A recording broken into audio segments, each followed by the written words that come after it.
and to believe that not complying with requests for certain acts, sex acts, during the events could harm their careers. The defendants pressured the men to consume alcohol, Viagra, and muscle relaxants known as poppers during the sex events. And they required the presence of staff during the sexual activity and ensured that the men did not leave the sex events until Jeffries and Smith decided that the sessions were over.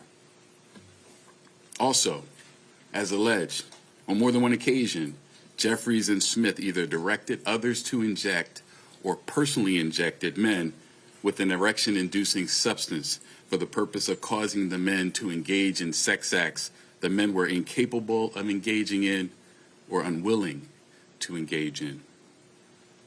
Additionally, the indictment alleges on more than one occasion when men did not or could not consent, Jeffries and Smith violated the bodily integrity of these men by subjecting them or continuing to subject them to invasive sexual and violent contact by body parts and other objects.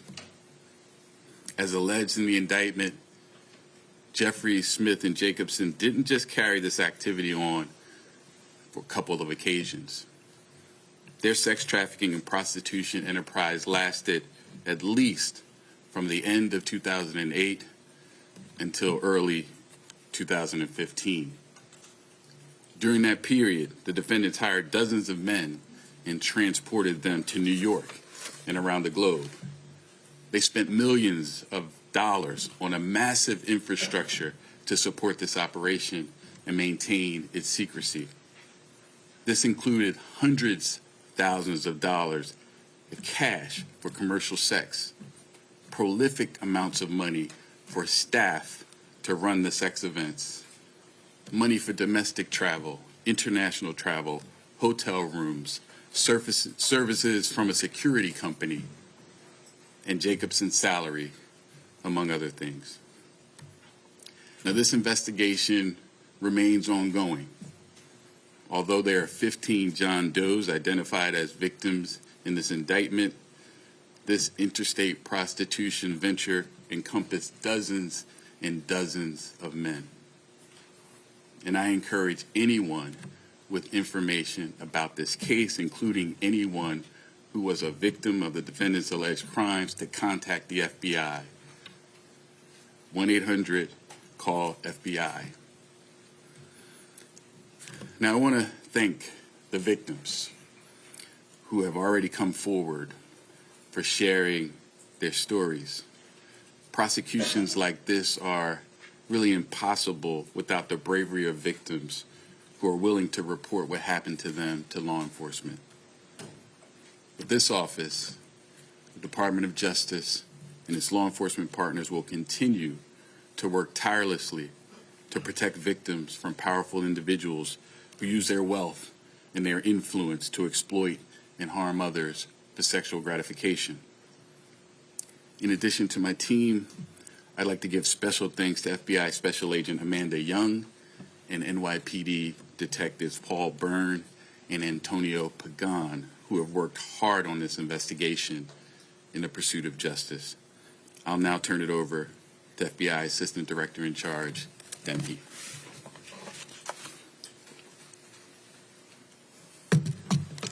Thank you, Breon.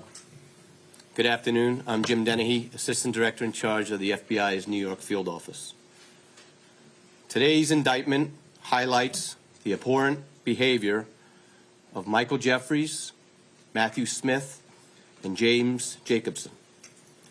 What's alleged in the indictment is not only beyond disturbing, dishonorable, and disgraceful, but simply put, it's criminal. In short, these individuals are charged with running a prostitution and international sex trafficking business using a combination of force, fraud, and coercion to induce victims into participating in their illegal operations. The alleged behavior occurred here in New York City and in multiple countries worldwide. The defendants allegedly preyed on the hopes and dreams of their victims by exploiting, abusing, and silencing them to fulfill their own desires with insidious secret intentions. Despite the alleged efforts of Jeffries, Smith, and Jacobson to conceal their crimes, efforts that included threatening victims and requiring them to sign non-disclosure agreements, among other things, their plan failed. This case is yet another example of individuals using their wealth, power, or reputation to manipulate and control others for their own personal interests. I'd like to speak for a second to the victims in this case and others, both those who have come forward and those we believe are still out there. The FBI and our partners make it our mission to prioritize those who have been victimized by sexual predators. We know victims come from all walks of life. They're our neighbors, our friends, and members of our community. We won't allow these criminal acts to go unchecked. We know our agency, however, cannot combat this threat alone, and we remain committed to investigating and bringing these cases forward to prosecution with our partners. We have dedicated teams ready to listen to you and to advocate for you, and we have victim specialists available to provide the necessary resources you need. If you or someone you know is a victim in this case or any other, the number to call is 1-800-CALL-FBI or online at tips.fbi.gov. We are committed to ensuring you not only get the assistance you need to cope, but also that you're aware of your rights. I'd like to thank the U.S. Attorney for the Eastern District of New York, Breon Peace, and the members of ED&Y's Civil Rights Section and Long Island Division's Criminal Section. I'd also like to thank the NYPD's Detective Bureau and its Specialty Enforcement Division and Special Victims Division, as well as the FBI's Miami and Milwaukee field offices.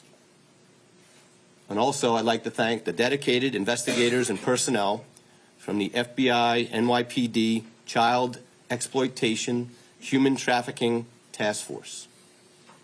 Once again, we are waiting to hear from you, and we're here to help you.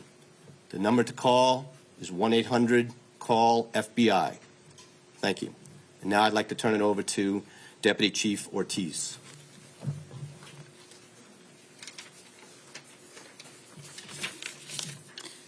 Hello, my name is Deputy Chief Carlos Ortiz. I am the commanding officer of the NYPD Special Victims Unit. Good morning, everyone, and thank you for joining us this afternoon. The NYPD is committed to fighting for all victims of sexual violence. We stand here today with our federal partners as we continue that mission. Our continued collaboration allows us the necessary resources to ensure successful prosecutions.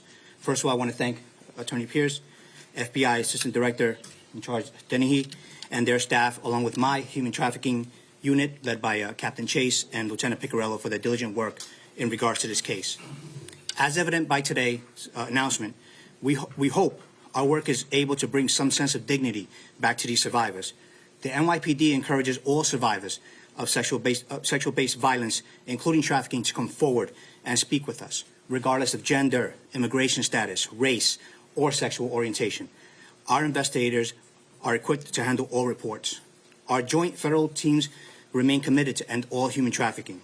The mission and obligation of the NYPD Special Victims Unit is to provide a voice for those that feel unheard. We are here for you.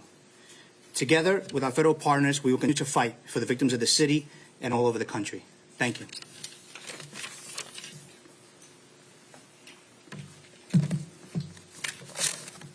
We'll take a few questions.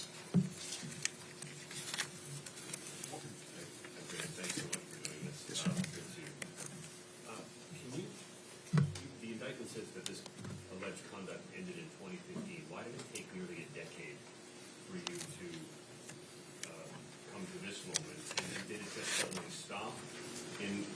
2015? And then if you would also say a word about the intersection of the civil lawsuits with this criminal prosecution. Yeah, so, these prosecutions really depend, as I said earlier, on the bravery of the victims to come forward and tell their stories. That happened in this case.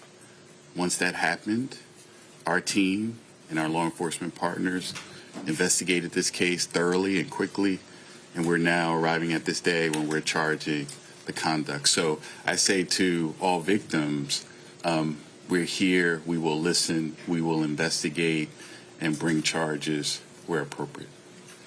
The intersection of the civil lawsuits, there really is, our investigation is based on our investigation, the facts, the evidence we find, and the law. And so the civil lawsuits don't dictate what we do or vice versa. And do you believe the conduct ended in 2015, or that's just what's chargeable?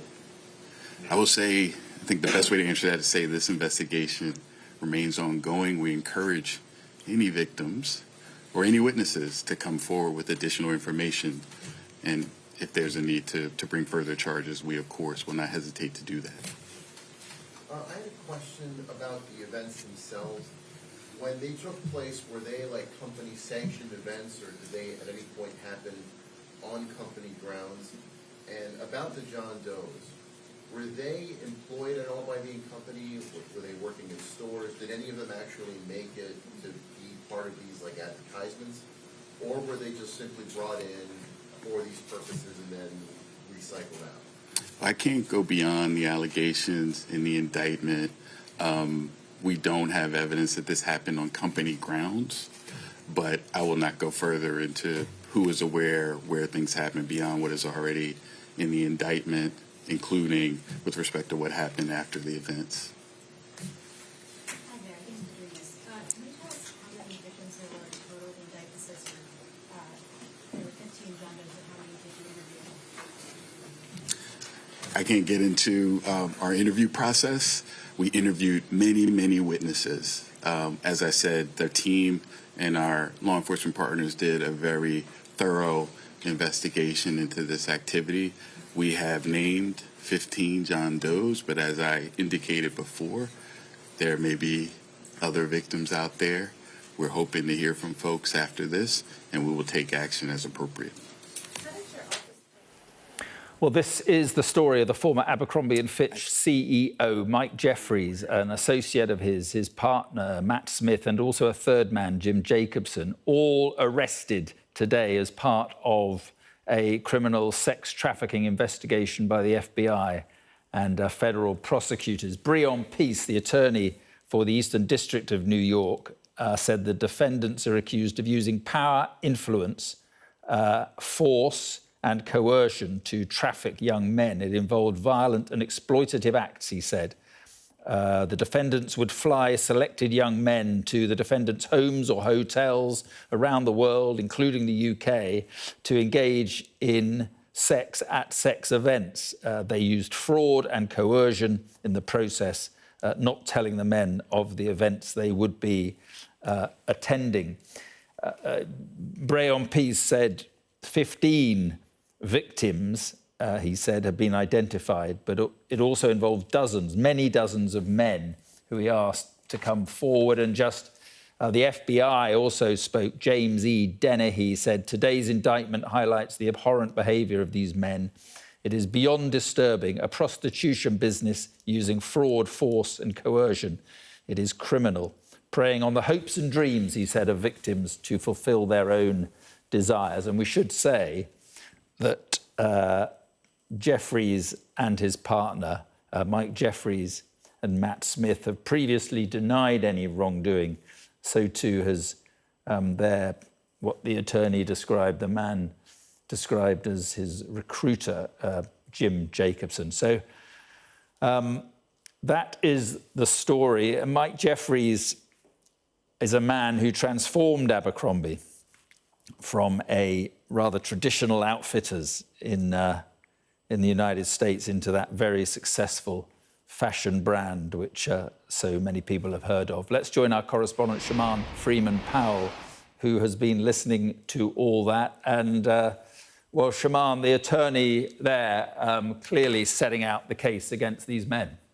That's right, and quite shocking detail that we heard there in that press conference, the joint press conference with the FBI and the New York Police Department, setting out the case that they believe they have against Mike Jeffries, Matthew Smith, Mike Jeffries' partner, and James Jacobson, who they say acted as a middleman. Now, it was a very detailed press conference with some shocking claims in there. The NYPD and the FBI saying that they're now investigating instances which include around 15 men believed to be included in this sexual trafficking. These claims relate to the years between 2008 and early 2015. As you said, they laid out claims of using a combination of force, fraud and coercion to subject these victims to assault. And it didn't just take place in the United States either. It was here in England, in France and in Italy. And they spoke, didn't they, about having a secret staff to operate these secret events. The fact that many of the victims claim that they didn't realise what was expected of them at these parties, and later often many of them were asked to sign non-disclosure agreements and that money was transferred. Some of the shocking claims, though, that we heard just now in that press conference was the fact that Viagra and muscle relaxers were claimed to have been used, according to the NYPD and the FBI. The fact that they say that they believe that some of the victims were injected, the men were injected with substances that would cause an erection, forcing them to engage in sexual acts which they potentially didn't want to be a part of. There was also talks there as well about hiring dozens of men and transporting them, spending millions of pounds to support this operation using power and influence. And before they ended the press conference, they wanted to stress that they want more victims to come forward. They've encouraged anyone else who believes that they have been a victim of these crimes to come forward. We must stress, though, that all three of these men have previously denied any wrongdoing. But as we've just heard from that press conference, Mike Jeffries and his partner Matthew Smith have been arrested, as well as James Jacobson, also named in that indictment.